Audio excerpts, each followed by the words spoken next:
coming on. Like Yeah. it means a lot to me. Like No worries, no worries. also, yeah, so I've seen your work, like your work is awesome, man. Then Uh, I checked out your like AM, and yeah, yeah, yeah, so I didn't really see a lot on AM like from your reel, but then yeah. on But I think I AM was like 8 years ago. yeah, yeah, yeah, yeah. It's a long time ago. I saw that too. I was like, when you were animating, I was probably like in SS3 secondary school. So Oh, really? yeah, yeah. So that's crazy. Nice to Okay. meet you, man. Nice to meet you too, man. All right, so are you ready? Should we start? Yeah, yeah. Let's go. Let's go. Okay. So yeah. So first question. Introduce yourself and what you do. My name is Usman Olomu. I am a senior animator currently at DNEG Feature Animation, and I work in feature. So I started my career in visual effects at Framestore, but I worked there for like 4 years, and then I decided that I wanted to try feature because feature was the reason why I fell in love with animation. So I wanted to make sure I got feature work in my career. So I did that, and I've been doing feature work ever since. So yeah, that's pretty much me, my introduction there. Yes. Oh, whoa. Okay. So wait. So you left AM, then you got into feature first. No, I left AM and I got into visual effects first. So Framestore were the first company that hired me, and they hired me before I ended up when I went to the before I went to the animation mentor graduation. Framestore had hired me. And so I was like, oh my God, this is so cool. So yeah, I had applied to Framestore, I'd applied to MPC, I'd applied to DNEG, a lot of different places, but Framestore were the one who responded and asked if I wanted to do an interview. So I jumped at the opportunity. Like And like what was that like? Like coming out of, like what was that like essentially? well, coming out of AM and onto that, Yeah, like frame store I because think, I've seen frame store and frame store is like levels, yeah, like the quality is yeah, yeah, crazy. Yeah, they have a high demand for quality. I think, I was a bit naive. I remember speaking to Bobby Beck, who's one of the heads at yeah, AM, and I said to him because Framestore had gotten back to me, and they were like, I asked them what time the interview was, but they hadn't gotten back to me, and he was like, I asked him, I was like, oh, does it usually take this long? And he laughed and said, ha ha ha, most people it takes a long time for them to get a job out of yeah. school, so you're lucky that they reached out to you. And but yeah, it was quite surreal. I remember doing the interview via phone. It was like via Skype or something like that. The cameras weren't working, so we Yeah, had to just do an same here. audio. My camera just stopped working today. It's okay. So we had to do an audio interview, and they just asked me about a bunch of questions about my passions and why I loved animation, and just what my favorite movie was for them at the time when they were doing a bunch of visual effects stuff. And I said Peter Pan, which not the original Disney Peter Pan. There was like a live action Yeah, yeah, remake. yeah, yeah. I've seen it. I've seen it. Yeah. Yeah, yeah. And one of the interviewers, I think they were like, I think it was either Max Solomon or someone else who was like, "Oh my God, I can't believe you like that movie." Very few people, Yeah, yeah. The movie very isn't few that people great. liked. Yeah, yeah. The movie isn't Yeah, that great. so I guess my answer was like different. It wasn't the typical like um the most common visual effects answers that you would get, but I just basically spoke the truth. I spoke from my heart, and I guess they liked that. So yeah, I ended up getting the interview went well, and then they contacted me like maybe like a week and a half later, and they said, "Hey, congratulations, we want to offer you a position as a junior." So Yo, that is awesome. yeah. Okay, okay. So I would love to ask like more questions there, but Hmm. let me stick to what I have. Then I'll Yeah, come yeah. back to it. Yeah. Okay, So no worries. how did you get into animation? Like where did the passion for it come from? Yeah, yeah. So that's the story. I think I've like a lot of people in this industry, I've always loved animation, even from like when I was a kid. I mostly grew up on the Disney Pixar stuff. You've got the Studio Ghibli stuff and all that. Yeah, That's yeah. amazing. But I mostly grew up on the Disney Pixar stuff, the DreamWorks stuff, and I Yeah, remember loving the loving Shrek and all that, animation. yeah. Yeah, exactly. Shrek, Monsters Inc. I just loved all of that stuff, and I always loved it. I never knew I wanted to do it until I saw The Incredibles, and when The Incredibles came out, that was it for me. I was Yeah, like, the "Oh my God, this is it!" Incredibles was peak.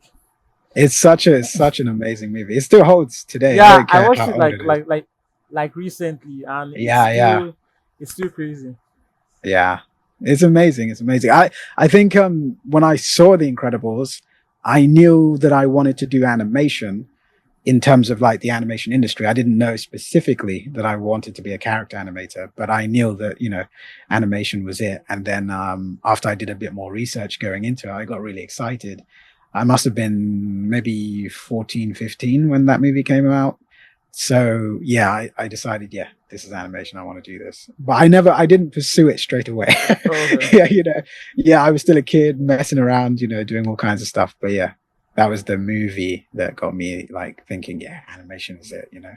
All right. So when did you now finally take like that step into like I getting into think, animation? well, the thing is, when I was in secondary school, I did not pay attention to the teachers at all. I was not a model student.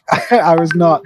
I think my obsession with The Incredibles and animation in general tended to get me into a lot of trouble. Like, I was supposed to be doing my work, but I'd be looking on the internet, looking at behind the scenes of how they made Shrek, behind the scenes of how they made all these movies. And so one of my teachers said, like if you really love animation, we have like animation kind of Classes, like yeah. Well, they didn't have back in my day. I'm like not that old, workshop, but then yeah, we had something like like that. a Flash Animator is like a 2D, very old 2D software that they had back in my school, and so I used to do just tiny drawings on there. I never had a tablet, or we had a mouse, so I could only do stickman things on there. But I knew I got into it then, and I was like, I really loved it.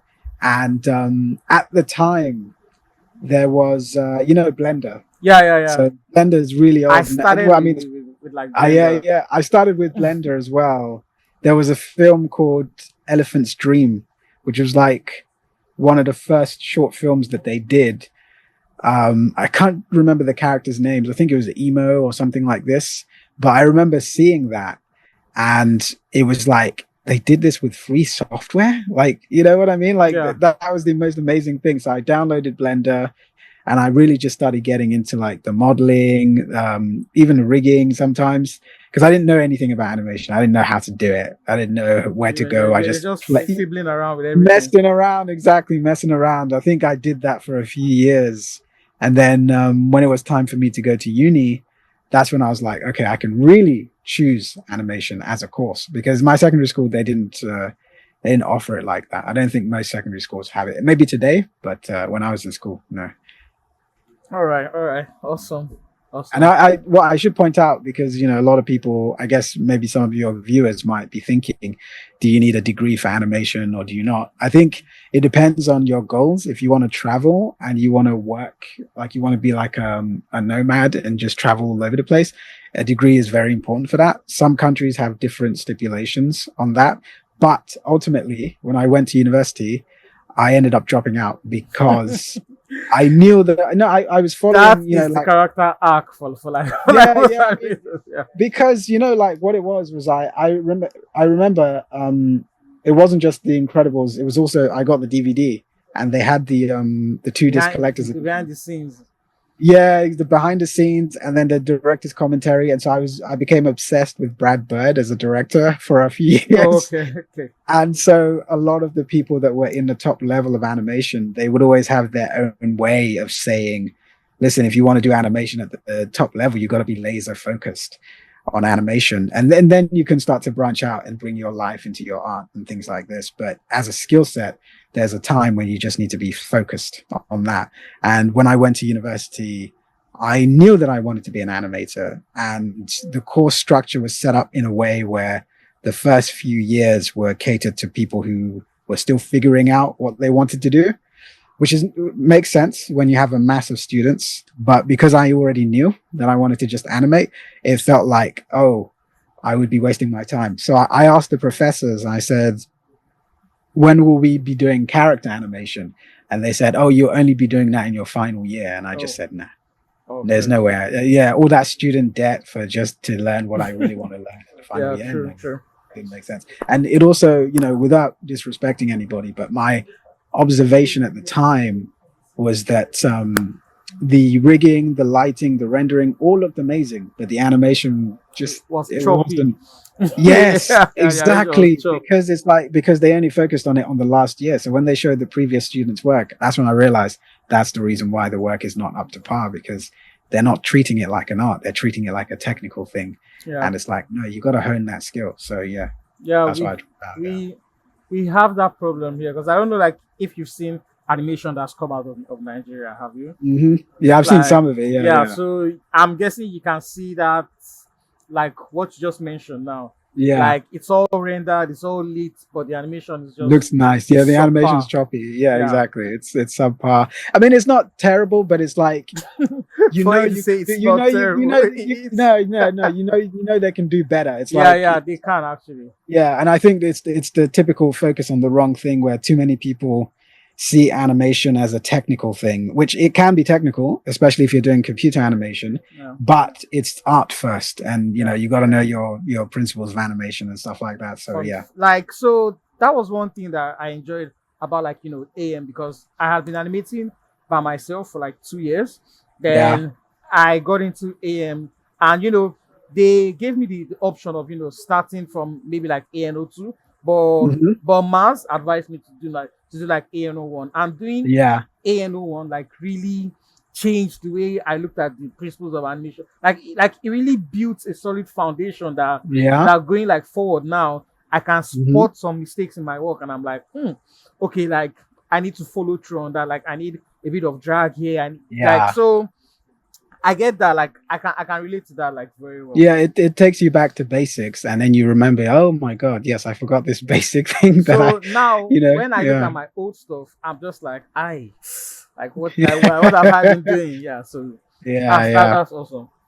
So yeah, so That's cool. another question. So did you grow up in Nigeria, or have you always I been grew in up the in UK? London. I grew up in London. I was born and raised in London. Oh, So my awesome. family is Nigerian, but you know, they always say I'm a Britico, you know, All like right, all right, all right. I'm a Loimbo. So it's like, yeah, okay, I'm like I So, but was okay, born in so London, can you yeah. speak the language? Yoruba anymore, so it's just Okay. a little small, small. Nice, nice, nice, nice, Yeah, nice, yeah. nice, nice. Okay. So, how long had you been doing animation before you decided to go into animation mentor? I think we like just answered this, but just hmm just to be like very clear. I think probably a good 2 years on my own. Definitely 2 years on my own, just trying to learn it with Blender and other Ah, softwares. But yeah, then I went to Animation Mentor. I'd been dreaming of Animation Mentor even before I left university. Because no, you know, you see their student work, they no, have like student reels. I can like relate to that because I Yeah, yeah, because I was also dreaming of AM for the longest time, yeah, right? But I yeah. couldn't just afford it. But then like Me this year, neither. Me neither. this They had a I couldn't afford it because there was a time where they wanted you to pay for the course for the entire course in one go. And I'm like, yeah, I can't afford that. But then they changed it a few years later where it was like you could pay in installments. And at that time, the pound was significantly higher than the dollar. So I got a job at Marks and Spencer's, which is like a yeah, local. I know. Go on, go Yeah, on. yeah. And then I just worked and I saved up and I paid for each class. And I was like, this is amazing. Wait, So hold up. Sorry. So how much like was it then? I think it was still like $18,000 USD, Oh but wow. I something like that from what I remember. But again, like I said, the pound was much much higher than the dollar back then, so it was advantage to me to save up.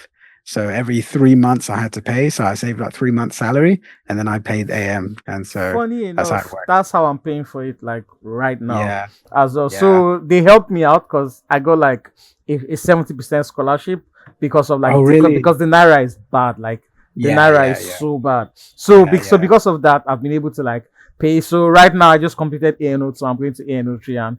and ANO2 was very intense. Like the notes were hmm intense. But yeah, Yeah. it's cool. It's cool. So Like three, from what I remember, ANO3 is body mechanics, right? Or is that like no, no. So now it's ANO1 animation fundamentals, then ANO2 body mechanics, then ANO3 yeah. advanced body mechanics. Yeah, yeah, Then we yeah. now have the Okay. intro to acting. Yeah. Yes. Then advanced acting and feature polish. Right. So Okay, yeah, yeah. all right. So next one. How was the mentorship at AM, and how did he help you in your career moving forward? Honestly, it's one of those things where if you try something on your own, you can get far, especially if you're dedicated and you exercise a lot of discipline.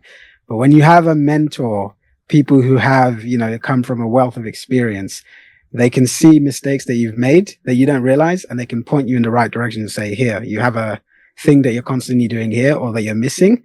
Here's how to focus on it. Your spacing is off. Your timing is not making sense because you're not understanding fundamentals.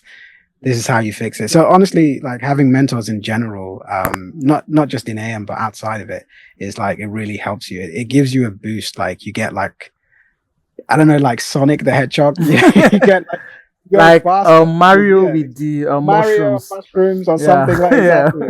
Just go faster, and they show you where you're going wrong, and you learn straight away, as opposed to spending years like making the same mistake again and again, and then realizing after some time. And some people can do it. I don't know if you know like Ere Santos. He's oh, like, I know him. Like, so yeah, he's like he's I want to take self-taught. him in ANO4 because Yeah, he's like he's teaching the intro to acting class. But yeah, yeah, yeah. he's a goat too. Like, Self-taught. Yeah, he's a yeah. goat. He's self-taught. So some people can do it. I'm not one of them, but yeah, some people can do it. But you need mentors, man. And honestly, like the fact that with Animation Mentor, you have people who are presently working in the industry and they're teaching you. So as the industry changes and shifts and evolves, they're learning that as well. And then they Yeah, come into the class and they teach you that. So by the time you're done, you're prepared for what's coming. That's a really good thing. It's a huge advantage that they have. yeah. Yeah. It really is because I could actually testify to that because I've actually Hmm. gotten better at looking at my work, giving reviews, and basically Yeah. just being so it's sort of like this, yeah. Like when you animate for yourself, right? Like Hmm. it looks okay, but when you animate Yeah. with that mindset of okay, so I'm showing this to someone that has this level of experience, right? It's like, Yeah. okay, I don't want to make a mistake. I don't want to Yeah. just send in some like chopped animation, right? It's more So pressure. yeah, Yeah. so it Yes. helps you like really come correct and Hmm. really look at your work. Yeah. So yeah, I can relate to that Yeah, hundred no, it's percent. good. And it's just the speed at which they're able to just go fix this, fix that. That's not working. Yeah, And then you go, why? And then they tell you why. And then you're like, the next time you do a shot, you think of their voice in your head and you're like, this person's going to notice this mistake. So yeah, yeah, yeah, yeah, I yeah, better come. yeah, It, yeah. it, it still happens to me at work, like certain people, animators have different characters and you can tell which animator is going to pick up on what. Like maybe that animator is particularly sensitive to posing and appeal. Another animator is particularly sensitive to spacing And timing. and Yeah, exactly. I get that. All right. So next question: how has the journey been so far, including the ups and downs in your career so Mm. far? I would say I've not had too many downs, fortunately. Ah, I think that that's good. yeah, it's good. I think the pandemic was a collective down, so I can't claim that for myself. All right. I was working in VFX during the pandemic, and so I was one of the people that was let go because during that time, the visual effects industry for animation relies heavily on live action, and obviously, if everyone's having to, whatever the word was before COVID, and having to wear masks and everyone had to stay home, no one can film. So there's no shots coming in for visual effects artists. They had to send everyone home. And then once the pandemic lasted a lot longer than everyone was anticipating, yeah, they had to start letting people go. So unfortunately, that was a huge downer. But like I said, there was a collective down. Um, there have been some projects where it's not so much a down on the project, but more down in terms of like travel, which Okay. is just more of a inconvenience thing for me. It's like So you I was don't like on like traveling? no, no, I don't. It's like I was working on. If you grew up in London, basically, Yeah. if everything is within walking distance, Okay. right? Okay. A Okay. lot I of get that. I get that. yeah. So when you travel, you have to travel 2 hours to get somewhere. This was when I was working on Fantastic Beasts and the Mm. Crimes of Grindelwald, and I had to go from London all the way to like Watford, and then from Watford I had to take the Harry Potter tour bus to the studio to Leavesden. So that was Sounds like a lot. having to do that every day there and back. That was a bit of a drag, but the project was still fun, Being on a movie set is really amazing. Like, that's when we were on the actual set. We were working on our film, but we were seeing the productions of other films going on at the same time. So it was That pretty sounds like cool a being, dream. That's yeah, nice. yeah, oh, yeah, yeah. And it really opened my eyes to, actors and how amazing actors really are, because when you're behind the scenes watching stuff being filmed, there's no music, there's no sound design, Yeah, there's there's no, nothing. It's just quiet. they just got to do it from the mind, and everyone has to be quiet, and you're like, oh my god, like it's really like it takes a lot of talent and imagination to do this. So when I hear people say, I don't like that actor, he's not a good actor, I'm like, nah, You you know, don't know. You don't know. That's right. you don't know what goes into it, yeah. All right, man. That was nice. Yeah. I'm really loving this conversation. There's like a lot that you've been through, and that's crazy. Yeah, thank you. All right. So next one. What was the defining moment of your career? That's a tough one. I had to think about that one, and I don't think I have. I don't think I have an interesting answer. Yeah, I yeah, have sure. a. My answer is interesting, but it depends on like. For me, it's about like I'm at a stage now where I can have preferences for projects, but it's more about two main things. One, if I learn something new, and two, if I'm working with a good team. So sometimes I might have a project that's like, that's my dream project, but then I hear about the production on that project and it might be a nightmare. And everyone's saying that it's terrible. The working conditions are not the best. And I'm like, oh, thank goodness I didn't go on that. But I think just for me, like a defining moment in my career is probably like, honestly, to this very day, the feeling I got when I was on Thor Ragnarok, and that was my first movie, and just seeing my name in the credits and knowing that it was actually real, like holy crap, like I actually did it. You know what I mean? I think yeah, my answer for that is probably boring, but it's just the truth. It's like I still get that feeling of like tingling in my spine whenever I go to the movies and I I see see your my name. name. Ah, bro. That like. Yeah, and you have your family like I'm at DNEG now, and I was at DNEG a few years ago when we went to do the Garfield premiere, Yeah. and I had my family with me, and it's just like my mom's there, my sister's there, my brother's there, and they're just there and they're just proud of me, and it's like they see my name in the credits and they go, "What did you do? Which one did you animate?" Mhm. Stuff like that is like so good. I That's think the it's like dream. yeah, it's the stuff out. Yeah, for me, it's the stuff that happens outside of it. Like Yeah, when you that's talk. that's actually impressive, man. Yeah, exactly. That's the thing for me. I don't think I have like a moment in my career. Maybe I'll think of it after the interview, and I'll be like, "Damn, I should have said this." But yeah. Honestly, for me, it's just mostly like family, friends, and the people around you that get to appreciate what you've done and what you do. And then every now and again, if you meet a new person and you introduce yourself as an animator, they Yeah, go, "Oh my god, this is so cool! Like, what did you do? You work on these movies?" And I'm like, bro. "That's still happening 8 years later." It's like, oh Yeah, god. yeah. So I get that. I get that a lot yeah. because like that's actually like my dream. Like Hmm. I'm trying to get into like feature. So Yeah, yeah. I really go hard and I really try and make sure like that my work is there. Like so this year alone I've applied to like 120 jobs. Like I just Yeah, keep yeah. applying like every day because like Yeah. I just want to get to that point that I can say okay I worked on Yeah, yeah. this because like right now It's when I yeah. say I'm an animator it's just like I'm just an animator but I've not worked on anything I'm just doing Yeah. personal projects but I want like get to that level as well so yeah I Yeah. get that. No, it's personal projects. Because I have a combination of like I've not done a personal project in a while. I'm doing one now, but it's not public. But I've not done like personal shots in a while. But I feel like in terms of like people listening in, like people who want to break into the industry, I would never stop doing personal projects. I think that's the thing that really sets you apart, from, other people who are just applying. If you're just applying, it can help. But honestly, personal projects, putting your stuff on Instagram, LinkedIn, that stuff really, really helps. Especially LinkedIn. I know that's going to sound surprising to people because people are like, no, but what about TikTok? What about Instagram? LinkedIn is best, in my opinion, in my limited perspective, because the way LinkedIn is set up is that it's set up where you have an automatic niche audience.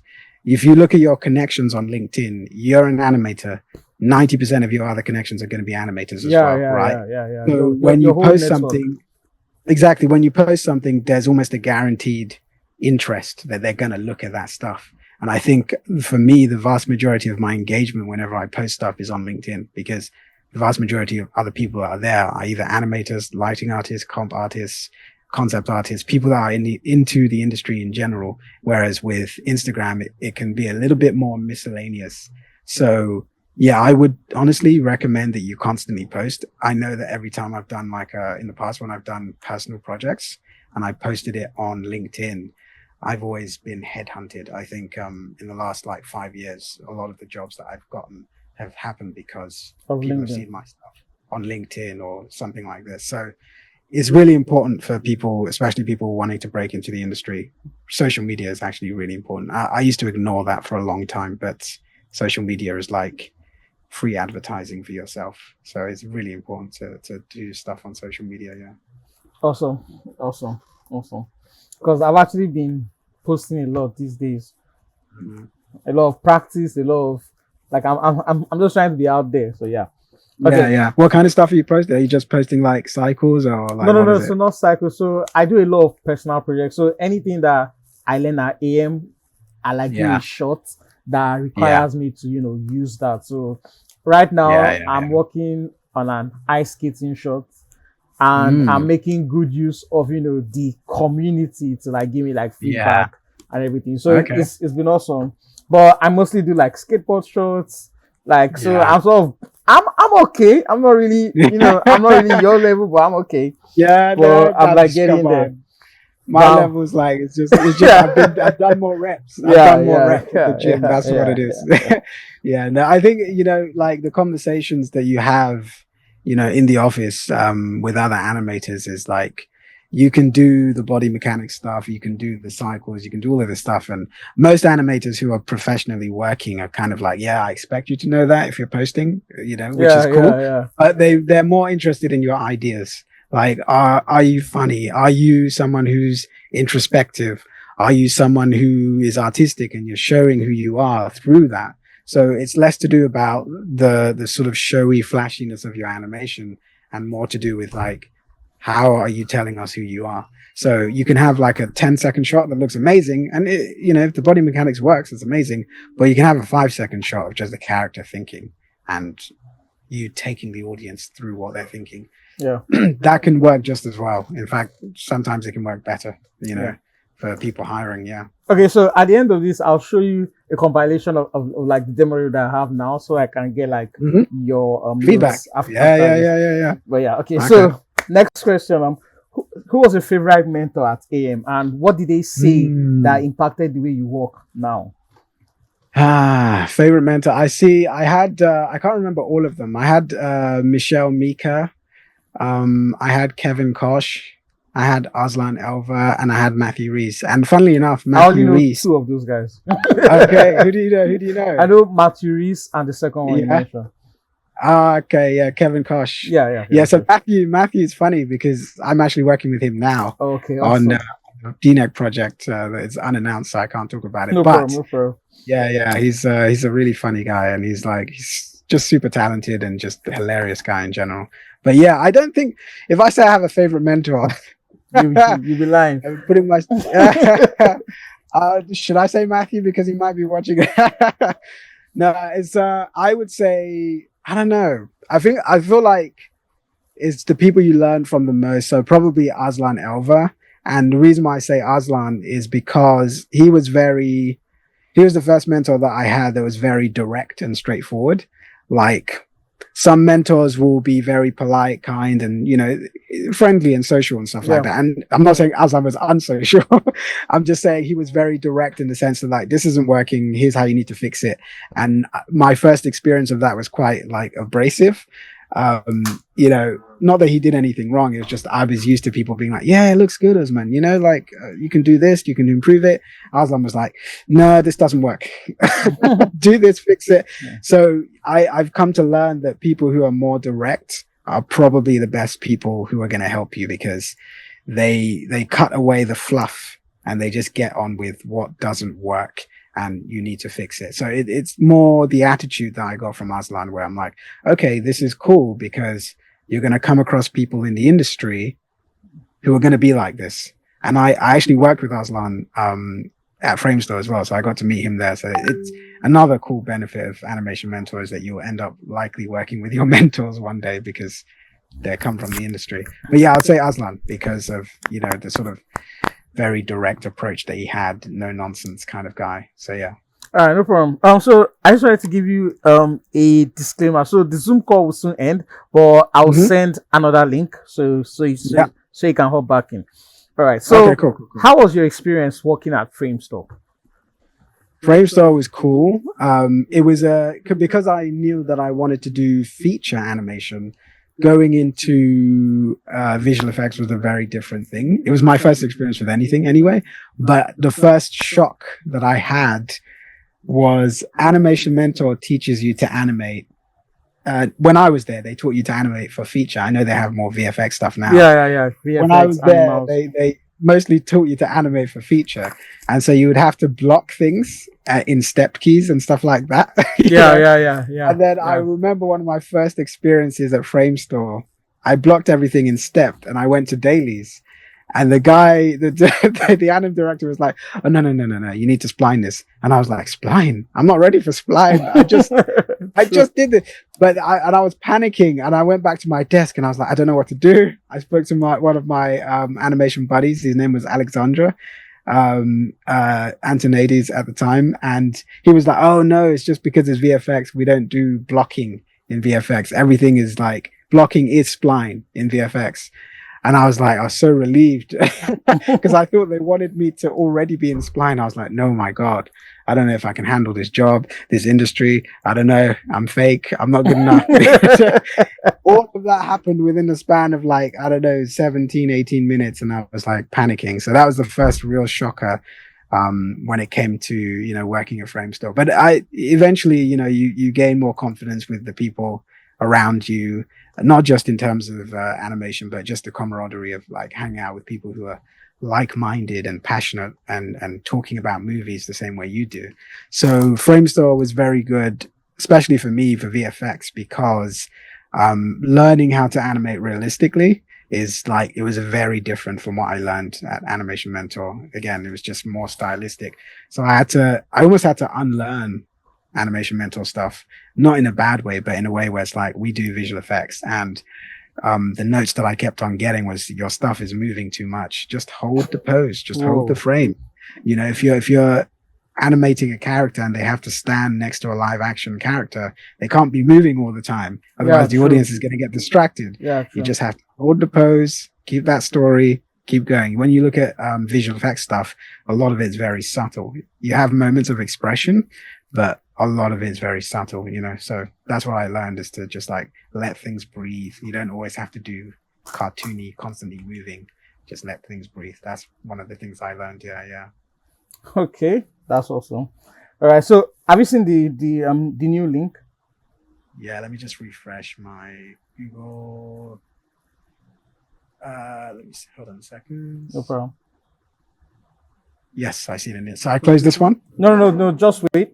It's not. Okay. It's not done yet. I don't want to exhaust it. Okay, cool. All right. So next question. Yeah. And anyway, so before that's awesome because so I keep looking at VFX shots and I look at feature shots and I'm like, what's the difference? Because feature moves so different from VFX and all that. So, but I get it now from what you said. VFX is more subtle as opposed to feature that you need to really act out a lot. You really need to act out a lot. And the thing is with VFX as well, it's not just subtle. It's subtle because it's grounded in reality, and a lot of it has to be animation for feature is very much arcs and flowing and all this kind of stuff. But for VFX, they have what they call a dirt pass, which is take out too many of your arcs and your flowing sort of animation and just really add some grit to it. There's got to be some vibration when a character or when a creature steps on the ground. There's got to be some shaking. All these different things. So to ground it in reality. Exactly. Yeah. Especially dragons. Exactly. Yeah. All right. So next one is, how did you come about being at Agora? Because I went through your page and I saw that you were at Agora as Yeah, well. How's that? Agora, that touches on what I mentioned earlier because I'd never heard of them before they contacted me. So comes, yeah, full circle. This is interesting because I had been posting my stuff online on LinkedIn, some of my personal shots, personal projects, stuff like that, and also just my reels from other shows. And I got an email from Agora. I can't remember who exactly it was, but they reached out to me and they asked if I'd like to just register and be in their talent pool. That's what they call it. Oh So they wow. just they collect a bunch of talented people that You they put in are their talent. you are like some hot cake on the internet. And they were like, yeah, we want him. Yeah. Yeah. No, I ended up responding to the email and I was like, yeah, that makes sense. I think I was still working. I can't remember if I was working at Framestore or was I working at Red Star. So I think I was working at Red Star on The Amazing Maurice, which was my first feature. Mm-hmm. And then, yeah, when that finished, I think I went on to Agora because then they hit me up and they were like, they always send you emails and the emails will be like, oh, we have this project. Do you want to join this project? Are you available for this project? It's more visual effects, or do you want to do more feature or, game design, game animation? So after I finished The Amazing Maurice, that's when I think I went to Agora. So they basically headhunted me. So yeah, that's how I got in. So essentially, the answer to that question is post on social media. Yeah, That's yeah, what. actually. That's the answer to Yeah, that question. that's the answer. Yeah, Well, that must be something like I can't wait to yeah. get to that level. Okay, let's go. You will, man. Honestly, a lot of these people, like you have people who are in recruitment and they take the time to actively look for people. Sometimes they get recommendations, obviously. I think a lot of the times they get recommendations, but it's also their job to search for that talent as well. So if you post on social media and you make yourself visible, they'll see you. They might not reach out to you then because they might not have anything going, but they'll put you in their list of people that they want to talk to when they know they have something. So you never know. Like someone could be looking at you right now and go, okay, maybe in a few months when we have this position open, we get this guy. That's how it works. Yeah, Yeah. I'll take that in stride. I'll take I'll Yeah. I'll take that. Yeah. All right. So next question is, what are certain things that you have to do or skills that you have to have in your tool bag that lets you go from junior to senior animator? Well, very few people go from junior to senior straight away. I know. I know. There's a step in between. And like you can become like a mid animator. That's usually the step. It's usually junior, mid, senior, lead, and then soup, and then other things. Okay. But honestly, when it comes to being a senior, for the most part, it does come down to experience. There are some exceptionally talented people that get put in that position very early on in their career. And there's a good thing about that, which is that you can see that it's possible. The negative is if you're constantly comparing yourself to them, which the only outcome that happens with that is that you feel bad about where you are. Yeah. You get It's not, yeah, it's not entirely a good thing to do that. But in terms of a skill set, you basically just have to kind of like prove time and time again that you're capable of just doing stuff independently, because oftentimes some studios have like a casting where they have like A shots, B shots, and C shots. Yep. So typically juniors will get C shots, mid animators will get B shots, some will get A shots as well, but mostly the leads and the seniors will get A shots, where typically you get like multiple characters, complex characters. Some shots will be like 10 seconds long. Some shots will be 30 seconds long. Wow. I think the longest one I ever did was 30 seconds. So you need to be capable then. You need to be capable. Like you need to be that guy. Yeah. I mean, yeah, eventually if you're in the industry, everyone's going to be that guy. So it's not, you don't compare yourself. But what happens is, I think it was a lot easier for me to become senior when I stopped caring so much. And I just decided, you know what? I'm not going to place too much of my identity in the work stuff, but a lot more of it in my personal projects and just, having other areas of my personal life that I'm just working, like going to the gym and working on my fitness and just doing things, having a life. If you get too obsessed with the job title, it can drag you down, So my advice would be like, just keep going. And obviously if you are in one company, in today's day and age, you want to jump around from company to company. if you jump around from this company as a junior, you might jump into another company where they make you a mid immediately, right? Yeah, true. So that's something that to keep an eye on. But yeah, I would say personal projects, having a life is important. Because once you get the senior title, it's like I'm a senior. Has my Like, life what more changed? can I Has do? my life, yeah, has my life changed? It's like, yeah, in a way, but it also But it just is kind of like more money though, right? it of course it's more Yeah, money. then I'm that's certainly good. like happy with the salary. Yeah.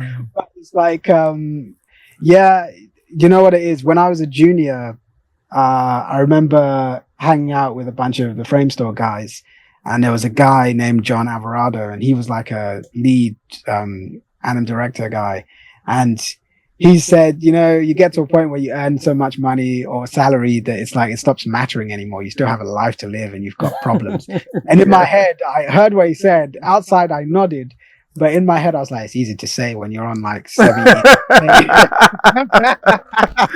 Yeah, I never said it out loud, but in my head, I obviously, was like, yeah, obviously. it's easy to say when you're on that kind of money. But when you get there, you're like, yeah, I still have my own life and I've got other things to do. So, the money thing will come when you're dedicated and even now I can look at other people and go, I wish I was on that salary or la, la, la, Yeah. you There is gotta, always a there's always second mountain. something, Yeah. something to reach for. There's always a second mountain. If you climb Exactly. this, there's Exactly. always another one. So yeah, I get that. I get that. Exactly. Yeah. So my next question was, what's required of a senior animator? But you've sort of answered that already. Yeah. It's a lot more like, again, you've got the technical skill set as well, but they do the expectation is for you to take on more independent work, more complex work, more independent. They also expect that if other people on the team need help, you're going to be there as well to support So like and help like a other people. mentor as well. Yeah, mentor as well. Not so much these days because everyone's after the pandemic, a lot of work from home stuff has happened, Yeah, yeah. so it's not the same as it used to be. But you still get like at DNEG, we have like a buddy system where you get partnered with a buddy. And you're the guy, like I've been the guy to help other people sometimes with stuff, and if they're coming from a different show, they have to learn the ins and outs of this show. Maybe they came from a show where they had to do realistic performance stuff, and then they come onto another show where they have to do very cartoony, very sort of Yeah, like the shift pained. is Yeah, different. the shift is crazy because you're used to doing all these beautiful arcs and everything has to be polished and nice, and then you come to a show where it's like, if you animate the character turning, you have to animate them turning in just 1 or 2 frames. We don't want extra polishy, Yeah, yeah. but you have to unlearn it. You're like, oh my God, I feel like I'm learning animation all over again, which is what I feel like on this particular project. I'm getting used to it now, but yeah, there was a time when I was like, I don't know if I can do this project because it's so different than what I'm used to. But yeah. All right, awesome, awesome. Actually, so that question was all for me because I really Hmm. wanted to know. But okay, it's calm. It's calm. So, so what are subtle differences between a VFX shot like Alita Hmm. compared to a movie that's sort of cartoony like Garfield or Scoob? Yeah, I think with Alita. Funnily enough, I actually I often tell people this. I was actually in Alita Battle Angel. Oh, like in Um, the movie itself. I was in the movie. I'm okay. So I'll watch it Yeah, again. I'll go through it I'll frame by find if frame. I can find a part in the movie. I'll tell you afterwards. But it's like there was a time when they were like, oh, we have this scene that we're doing in the pits where all the racers are prepping their stuff and we Yeah, need a yeah, bunch of yeah. extras. And yeah, so we were like, yeah, we'll do it. And so the whole animation team were like, yeah, let's go to do the green screen stuff. And we just filmed ourselves talking and carrying objects across the room. And it was funny. And so I ended up in the movie. You see me there. So it's very funny. I had a different hairstyle. But yeah, the difference is as I mentioned, I alluded to earlier, it's like with VFX in general, it's like, yes, you've got the 12 principles of animation. Yes, you've got your arcs. Yes, you've got these things, but sometimes it's a case of, again, adding that, what they call the dirt pass, and just adding that grit, that real life aspects, what I would call perfect imperfection, right? It's the idea of taking something, doing all the things that you need to do in animation anyway, but then adding, oftentimes I find, from what I remember, because I haven't been in VFX for a while, I will often have a lot of, at least for my way of animating, I would have animation layers. in visual effects because I would add a layer where I would need to do some little bit of vibration Yeah, or yeah, yeah, something like that, something that slips, a foot slip or something like this. Whereas in feature, I tend not to have too many animation layers. In fact, I don't have any unless I want to do just a quick head turn and I want to show that in dailies as an idea. But yeah, I often find that visual effects, it requires a lot more observation. You have to observe reality a lot more. You're doing it with both, but with visual effects, it's very reference heavy.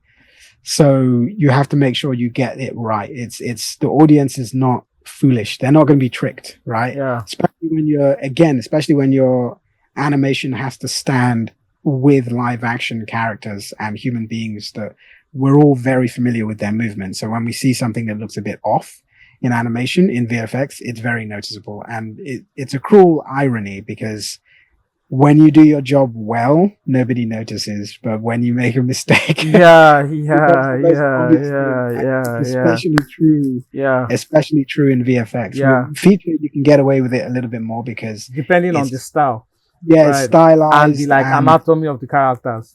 Yeah. exactly. If you've got a real like stylized character, you can get away with things a bit more. And sometimes it's encouraged to sort of Like move away Garfield, for from reality. example, like they had a lot of Mhm. like weird stuff going on, but it worked Yeah, because it was Garfield. But you can't yeah, like do exactly. that in Game of Thrones. It's like what? Like what Nah, did I nah. just see? You gotta animate those dragons properly in Game Yeah. of Thrones. So yeah, people expect the real grit, and especially with a show like Game of Thrones. I've never seen it. I shouldn't confess that, but I've Serious? never seen it. Oh, that's No, I'm serious. I know. I've oh, seen the popular clips oh, and the but social I'm sure media. like you're always like working, so I Yeah, guess well, it's not like even that's that. why. Like everyone at work talks about it. I just never got around to watching it. And I think what happened was when it got too far in terms of seasons, Yeah. I was It's intimidated. like I was like, eight I don't seasons. have time. No, I can't. Yeah, exactly. I'm I like, can't. I'm not going to watch all of this. But yeah, those are the differences that I notice, sort of in visual effects and feature. You got to think differently. It's not always the same. I feel like if someone was doing visual effects now, if they'd been doing it for years and then they suddenly tomorrow they start their first job on feature, they're going to be Yeah, it's in gonna for be like yeah, learning it's going curve. to be a learning curve because they're going to do everything so realistically. They're going to animate things with overlap and do everything, and but then in the same vein, the anim director in the feature is going to be like, oh, it's a bit. There's too much subtlety in here. This doesn't match the style of the show we're going for. It's too realistic. Yeah. You need to just hit this pose, hold it. It's okay. You don't need to add an extra flourish and all this other stuff. So it sounds like the opposite of what I was saying Yeah, yeah, earlier, but yeah, yeah. It is. sometimes it happens that way where we had one animator on the show. I've worked with him in VFX before, and he'd come from VFX to work on this show Was because that DNEG have Screwball Garfield? no, it's a show that we're working on now Oh, that I okay, okay, can't okay, mention. okay. Yeah, no Yeah. problem. Go on. Sorry. But yeah, what DNEG has like they have both the visual effects side and the feature side, Yeah. and he had come from the VFX side, and yeah, we went into dailies, and he'd animated this thing, and it looked amazing, and he's obviously a talented, skilled animator, but in dailies, the anim director was like, yeah, it looks amazing, it almost looks too good. It's like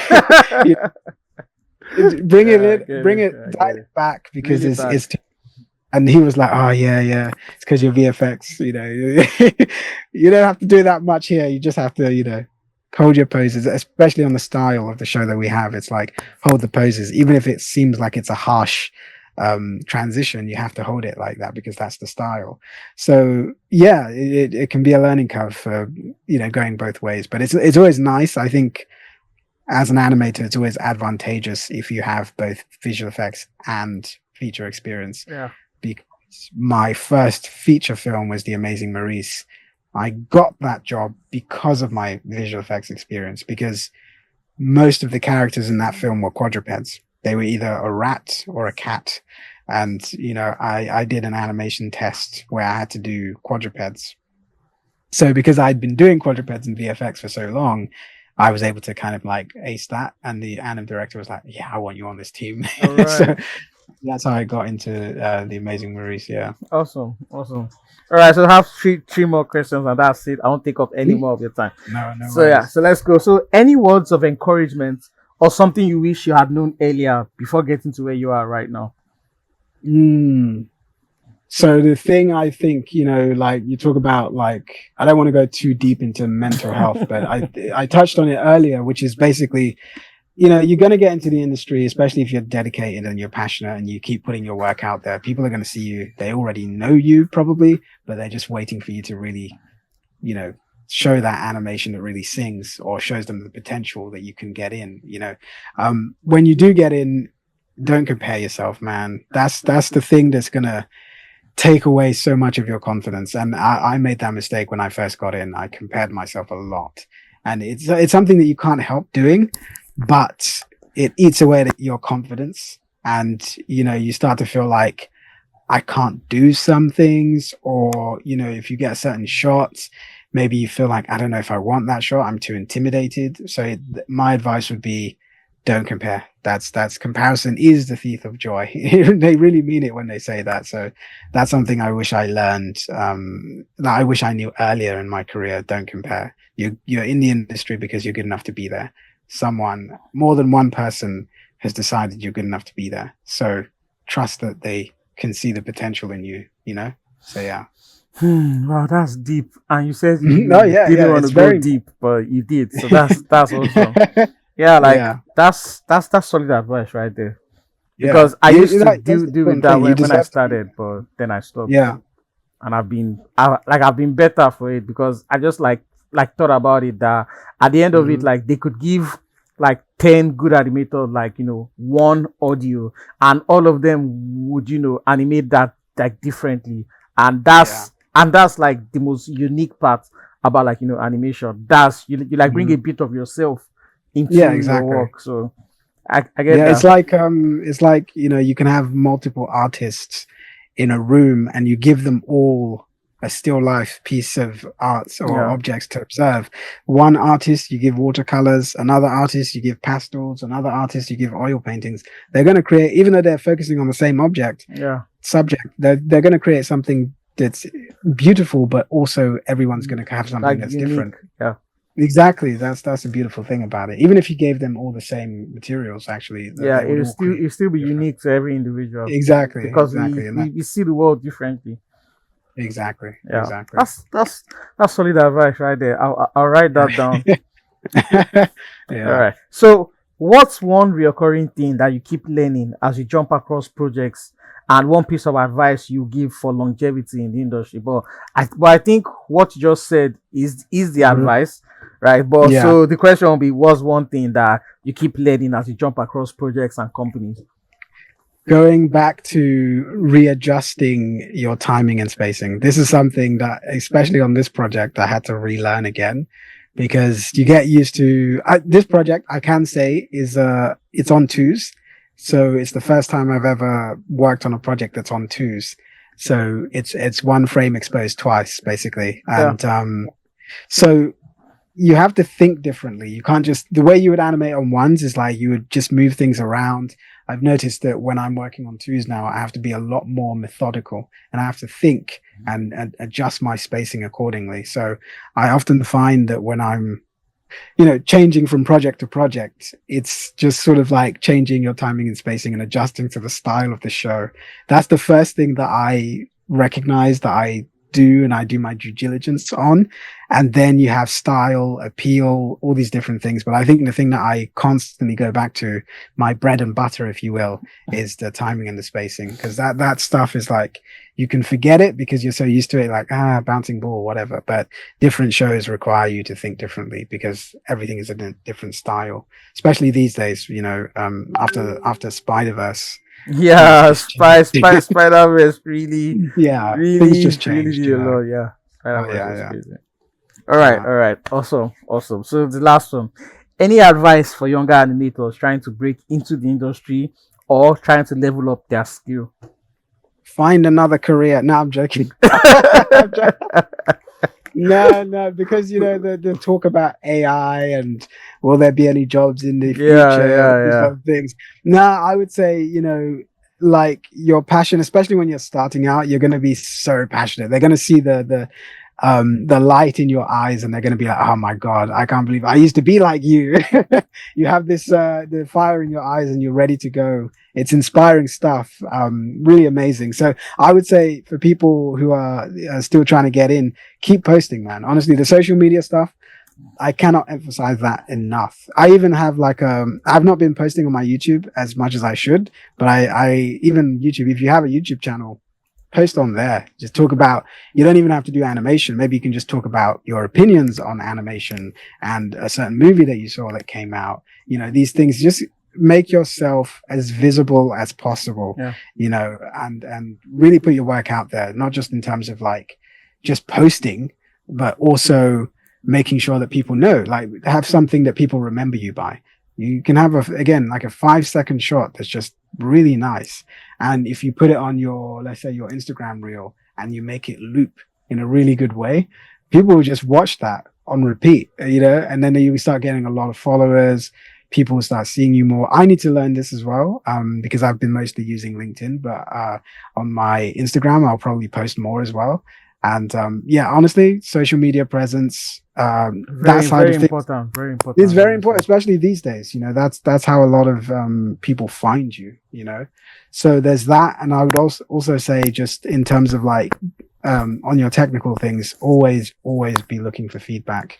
You know, you never know what you're going to learn. Sometimes you'll learn things that you're like, oh my God, what I didn't know that I could do it as quickly as this because of this technique or whatever. So always be looking for feedback and expose yourself. You know, that's my thing right now. Like there's other things I could say, but those are the two things that, you know, if I was looking back at the, you know, past self, I would be like, these are the two things that you should focus on: making yourself more visible and getting feedback.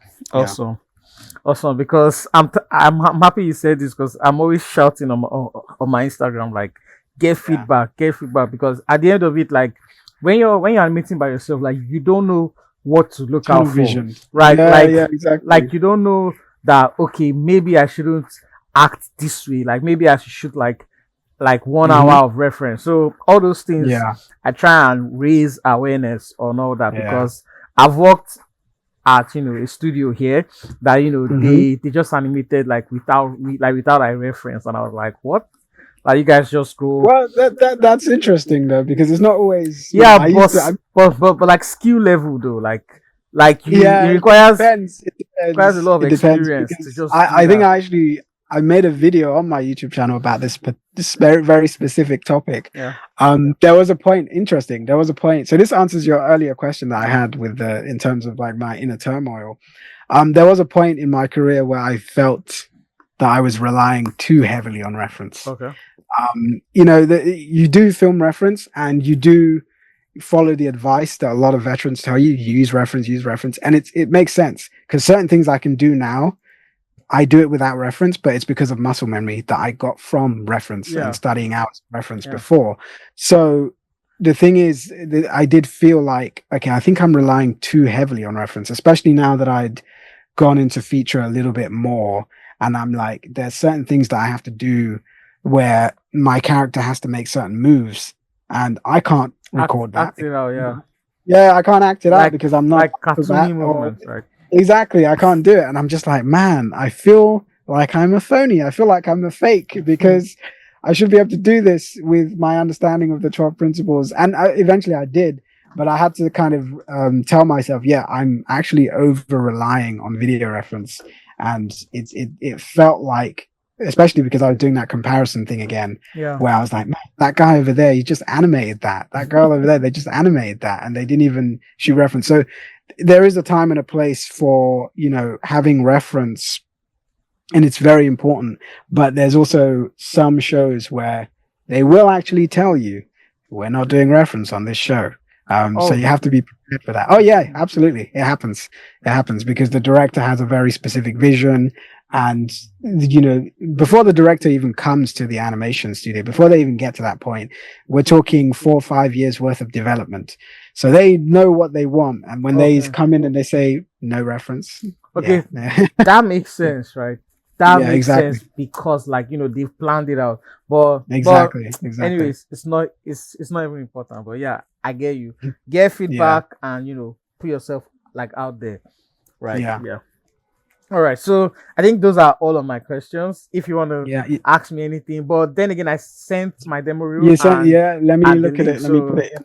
let me get Give your me a honest second. thoughts. If I'm I'll mute if I'm it. chopped or if I'm not. No Much for taking out the worries. time. I really appreciate it because because I just messaged you once and you're like, yeah, let's do it. Yeah, yeah, That was really yeah, yeah. awesome. And Yeah. maybe once I'm done with AM, I will hit you up and I can Absolutely. we can go through like a show together. Absolutely. No worries. Ah man, Absolutely. thank you, man. My junior brother, so we'll get we'll get it Yeah, man. done. Thank you. Uh, Have a great evening. You on Discord? I am not on Discord. I'm old school. I Okay, need to so get. so I followed you on Instagram, so I'll text you Yeah. there. Right. Okay. But Cool. Cool. aside that, man, thank you. Have a great All right. evening. All right. You too, man. All Safe. right.